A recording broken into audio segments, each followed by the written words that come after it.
Que se passerait-il si les marchés se vidaient soudainement, si l'électricité était coupée? Et si le chaos s'emparait des villes, seriez-vous prêt à survivre?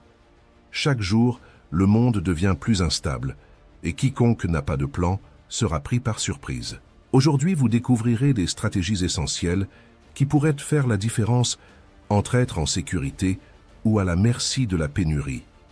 Restez jusqu'à la fin et apprenez comment garantir la nourriture, l'eau et la protection lorsque tout s'effondre. Numéro 1. Garantir la sécurité alimentaire en cas de crise. L'arrivée du printemps n'apporte pas seulement le renouveau de la nature, mais aussi une opportunité cruciale pour ceux qui se préoccupent de la sécurité alimentaire.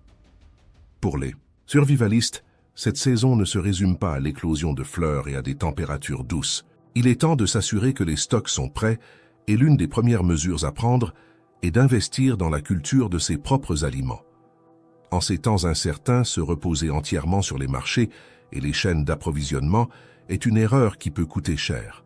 Les prix des denrées alimentaires augmentent constamment, les catastrophes naturelles peuvent dévaster les récoltes et l'économie mondiale reste instable. C'est pourquoi avoir son propre jardin peut être le seul moyen de garantir des aliments frais lorsque les rayons des supermarchés sont vides. Les survivalistes expérimentés savent déjà qu'il ne suffit pas d'avoir des semences à la maison. Le choix du bon type de semences fait toute la différence. Les meilleures options sont les semences créoles ou patrimoniales, car elles ne sont pas génétiquement modifiées et vous permettent de récolter les graines de vos propres plantes pour les replanter les années suivantes. Cela crée un cycle durable, éliminant la dépendance à l'égard des nouveaux achats à chaque saison. Outre les semences, il existe d'autres éléments essentiels pour ceux qui souhaitent cultiver leur propre nourriture. Un sol fertile et des engrais adaptés sont indispensables. Pour ceux qui plantent en pot ou dans de petits espaces, un bon substrat fait toute la différence pour la productivité du jardin. Si vous craignez d'utiliser des engrais industriels, vous pouvez investir dans des alternatives naturelles telles que le fumier bien tanné ou l'émulsion de poissons qui garantissent une croissance saine des plantes sans compromettre la qualité du sol. La culture n'est pas réservée à ceux qui disposent d'un grand jardin. Pour ceux qui vivent dans des appartements ou des petites maisons, la culture en pot et en jardinière suspendue peut être une solution efficace. Les herbes aromatiques. Les tomates cerises, les poivrons et les germes peuvent être cultivés même dans de petits espaces, garantissant une source continue de nutriments essentiels. Un autre facteur à ne pas négliger est la protection contre les parasites et les conditions défavorables. Une sécheresse inattendue peut mettre en péril toute une récolte, c'est pourquoi il est judicieux de stocker l'eau de pluie dans des tonneaux.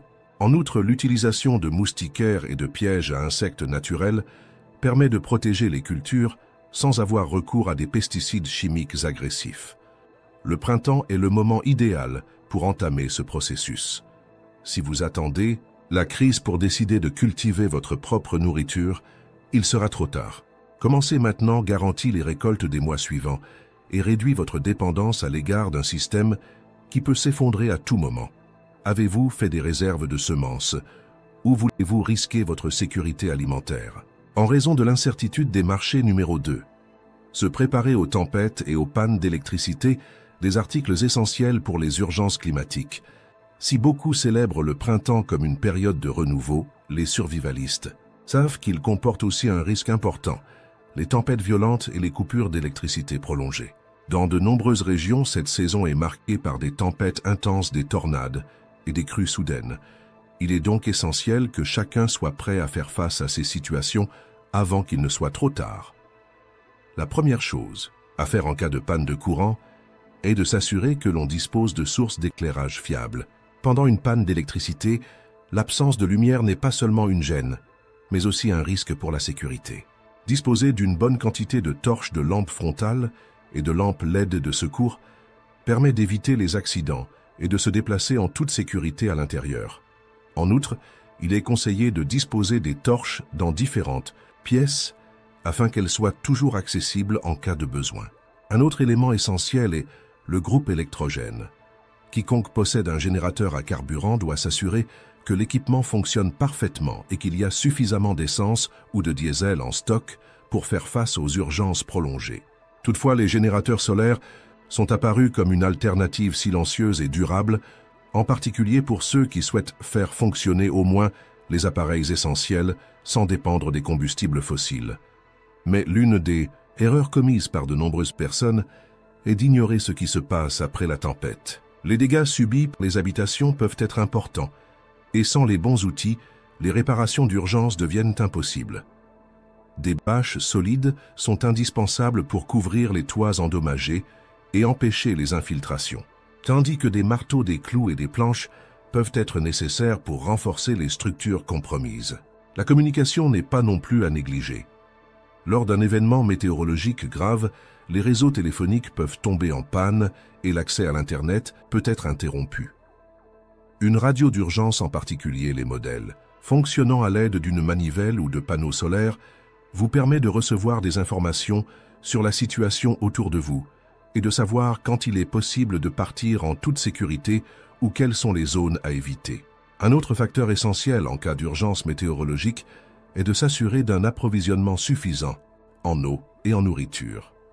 En cas de coupure de courant prolongée, les supermarchés peuvent rapidement se retrouver en rupture de stock et les systèmes de traitement de l'eau peuvent tomber en panne. Conserver des litres d'eau potable et un stock stratégique de denrées alimentaires non périssables est le seul moyen d'éviter le désespoir lorsque les conditions extérieures deviennent imprévisibles. Il ne faut pas non plus oublier de se protéger contre le froid et l'humidité. Même au printemps, des chutes de température soudaines peuvent se produire, et le fait d'être privé d'électricité signifie que le chauffage à l'intérieur de la maison peut être compromis. Des couvertures thermiques, des vêtements adaptés et des moyens de chauffage alternatifs, comme les poêles à alcool ou les cheminées à bois, peuvent te garantir le confort et la sécurité. En réalité, les tempêtes et les pannes d'électricité ne vous préviennent pas à l'avance. Les personnes préparées font face à la situation avec calme et sécurité, tandis que les personnes non préparées s'efforcent de trouver des solutions improvisées au milieu du chaos. Si une grosse tempête frappait votre région aujourd'hui, auriez-vous ce qu'il faut pour passer des jours sans électricité ou compteriez-vous sur la chance? Dites-le moi dans les commentaires. Numéro 3. Stockage stratégique des aliments. Que faut-il acheter avant qu'il ne soit trop tard? L'arrivée du printemps signifie également que c'est le moment idéal pour revoir et renforcer vos stocks de nourriture. Les prix continuent d'augmenter, l'inflation alimentaire est une réalité.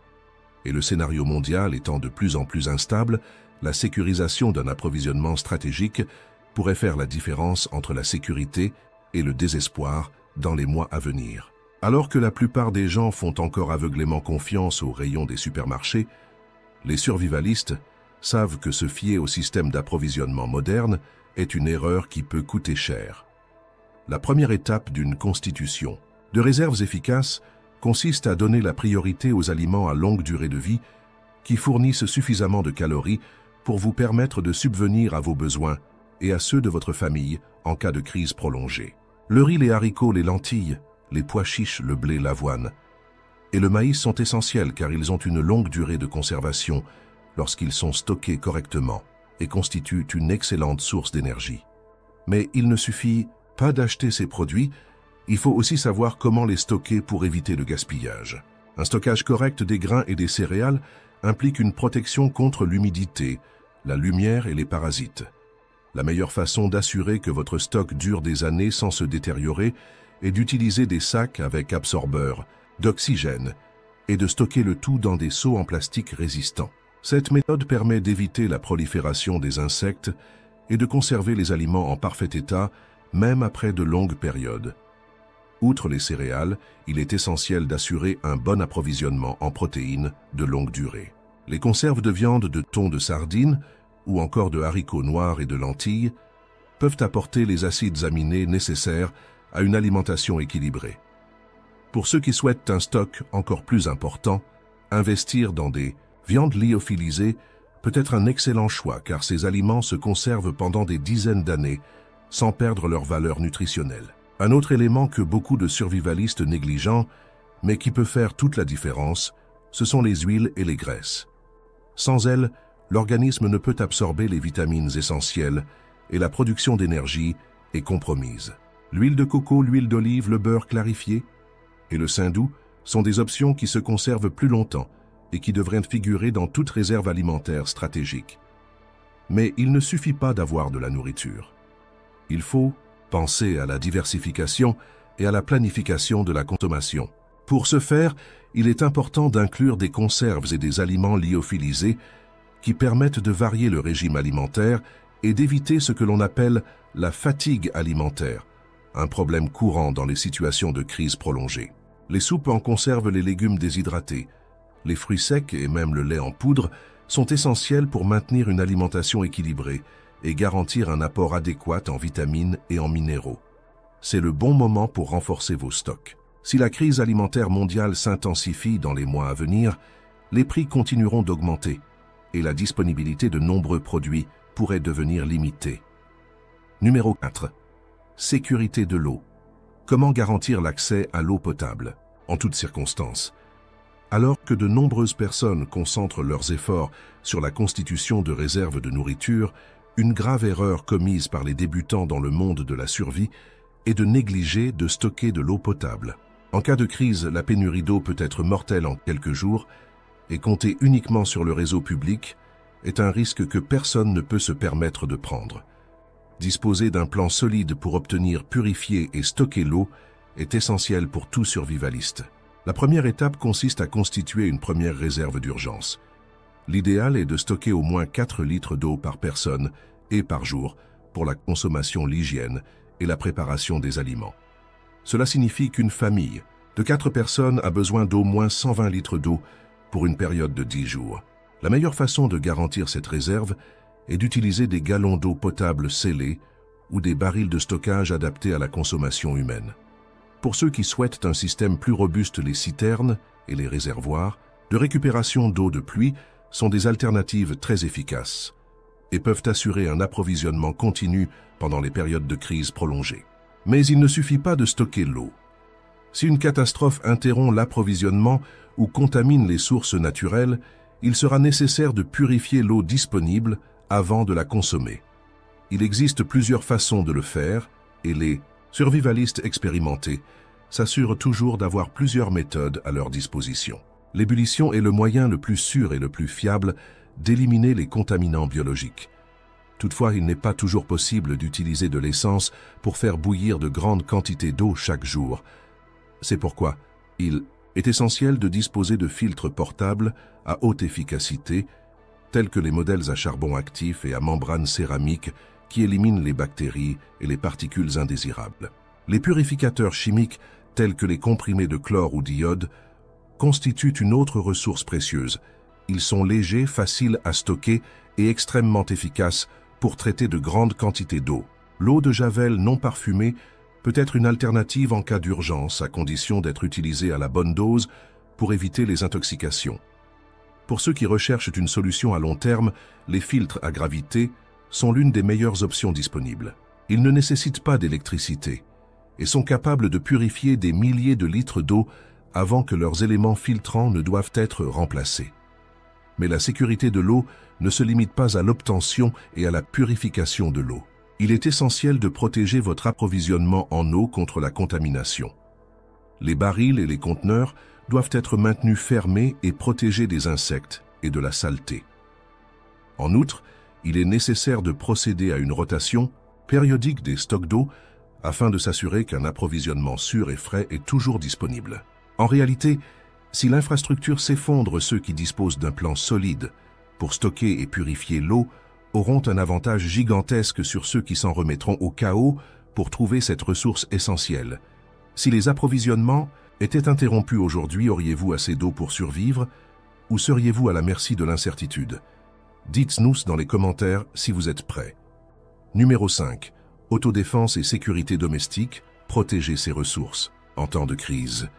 Dans un scénario de pénurie et d'effondrement, la protection de vos stocks et de votre famille devient tout aussi importante que le stockage de nourriture et d'eau. L'histoire a montré à maintes reprises que lorsque les ressources deviennent limitées, la criminalité augmente et ceux qui ne sont pas préparés finissent par être les premières cibles. Les survivalistes savent qu'en temps de crise, la sécurité de la maison doit être renforcée pour éviter les effractions, les vols et les attaques d'opportunistes. La première chose à faire pour renforcer la sécurité de votre domicile est de rendre votre stock difficile d'accès. Si les gens savent que vous avez de la nourriture, de l'eau et des provisions, lorsque tout le monde est désespéré, votre maison peut devenir une cible. Idéalement, vos réserves devraient être discrètes, et personne d'autre que votre famille ne devrait savoir exactement ce que vous avez. Évitez de commenter vos préparatifs et organisez vos réserves de manière à ce qu'elles puissent être protégées sans attirer l'attention. Mais la protection ne doit pas s'arrêter là. Renforcer les entrées de votre maison est essentiel pour prévenir les cambriolages. Les portes et les fenêtres doivent être sécurisées et, si possible, équipées de serrures supplémentaires. Les portes en bois doivent être renforcées par des barres métalliques ou des serrures supplémentaires, tandis que les fenêtres peuvent être équipées de grilles ou de films de sécurité pour éviter qu'elles ne soient facilement brisées. Outre la structure physique, un bon système d'alerte peut faire la différence entre éviter un problème et être pris au dépourvu. Les chiens de garde ont toujours été des alliés puissants pour les survivalistes, car ils agissent comme une alarme naturelle contre toute approche suspecte. Pour ceux qui recherchent des solutions supplémentaires, les détecteurs de mouvement et les caméras de sécurité constituent un investissement précieux. Même sans électricité, des systèmes alimentés par des batteries ou des panneaux solaires peuvent assurer une surveillance constante. Un autre aspect fondamental de la sécurité est l'autodéfense. Si la situation s'aggrave et que vous devez protéger votre maison et votre famille, il est essentiel de savoir comment vous défendre. Des armes à feu aux tactiques non létales, telles que le spray au poivre et les bâtons d'autodéfense, tout doit être pris en compte dans votre plan de protection. L'important est que tout outil de défense soit accompagné d'une formation adéquate, car une utilisation incorrecte peut vous mettre, vous et votre famille, en danger. De nombreuses personnes évitent de penser à ce type de préparation, pensant que cela n'arrivera jamais. Mais il suffit de regarder n'importe quelle crise dans l'histoire pour voir que lorsque les ressources disparaissent, la violence suit toujours. Numéro 6. Hygiène et santé en cas d'effondrement. Comment éviter les maladies sans dépendre du système? Alors que de nombreux survivalistes se concentrent sur le stockage de la nourriture et de l'eau, une erreur courante consiste à négliger l'hygiène et les soins médicaux de base. Dans les situations de crise, le manque d'assainissement et de produits d'hygiène peut entraîner des épidémies, ce qui rend la survie encore plus difficile. Disposer d'un stock suffisant de produits essentiels et savoir comment maintenir un environnement propre peut faire la différence entre la santé et la contamination. Le premier aspect à prendre en compte est la gestion de l'eau pour l'hygiène personnelle. Si l'eau du robinet ne coulait plus, comment feriez-vous pour rester propre? Il est essentiel de faire des réserves d'eau potable, mais il faut aussi penser à l'eau pour le bain, le brossage des dents et la désinfection des ustensiles. Des solutions telles que les lingettes humides, les bains secs et les systèmes de filtration de l'eau peuvent garantir le maintien de l'hygiène même en l'absence d'un flux constant d'eau courante. Un autre facteur essentiel est le stockage des articles d'hygiène de base. Savon, détergent, désinfectants pour les mains, brosses à dents, dentifrice et déodorants sont des produits essentiels qui doivent figurer dans toute réserve d'urgence. Pour ceux qui recherchent une approche plus autosuffisante, apprendre à fabriquer du savon maison et utiliser des alternatives naturelles pour l'hygiène peut garantir des approvisionnements à long terme. Mais l'hygiène ne se limite pas au corps. L'assainissement des déchets est l'un des plus grands défis à relever dans les scénarios d'effondrement. Si les systèmes d'égout tombent en panne, les toilettes conventionnelles peuvent devenir inutilisables. Il est donc essentiel de prévoir un plan pour faire face à cette situation. Des solutions telles que les seaux sanitaires, les toilettes sèches et l'utilisation de sciures de bois pour absorber les déchets peuvent empêcher l'accumulation de saleté et minimiser les risques de contamination. Outre l'hygiène, il ne faut pas négliger la prévention sanitaire et les soins médicaux. En temps de crise, les hôpitaux peuvent être surchargés ou inaccessibles. Il est indispensable de disposer d'un stock de médicaments de base, d'analgésiques, d'antibiotiques et de matériel de premier secours. Des kits de suture, des bandages, des gaz stériles, des gants jetables et des solutions antiseptiques peuvent être la seule option dans les situations où les soins médicaux ne sont pas disponibles. Un autre point essentiel est le maintien du système immunitaire. Lors d'un effondrement, la nourriture peut être limitée et un manque de nutriments peut affaiblir la résistance de l'organisme aux maladies. Les suppléments vitaminiques, en particulier les vitamines C, D et le zinc, peuvent aider à renforcer l'organisme et à prévenir les infections. En outre, les méthodes naturelles telles que l'utilisation d'herbes médicinales de propolis et d'infusions thérapeutiques sont des alternatives efficaces pour renforcer la santé. En réalité, en cas de crise, le manque d'hygiène et de soins médicaux peut être tout aussi fatal que le manque de nourriture. Des maladies facilement évitables aujourd'hui peuvent devenir mortelles en l'absence d'antibiotiques ou de traitements adéquats. Chaque jour qui passe, le monde devient plus instable et ceux qui ne se préparent pas courent le risque d'être vulnérables lorsque la crise éclatera. Les survivalistes savent que la différence entre la sécurité et le désespoir réside dans la planification, la stratégie et la connaissance. J'aimerais maintenant savoir ce que vous en pensez. Lesquelles de ces techniques appliquez-vous déjà? Y a-t-il d'autres méthodes que vous considérez comme indispensables à la survie? Commentez ci-dessous et partagez vos idées. Si ce contenu vous a été utile, laissez un like, abonnez-vous à la chaîne et activez les notifications pour continuer à apprendre à vous préparer à tous les scénarios. Rendez-vous dans la prochaine vidéo.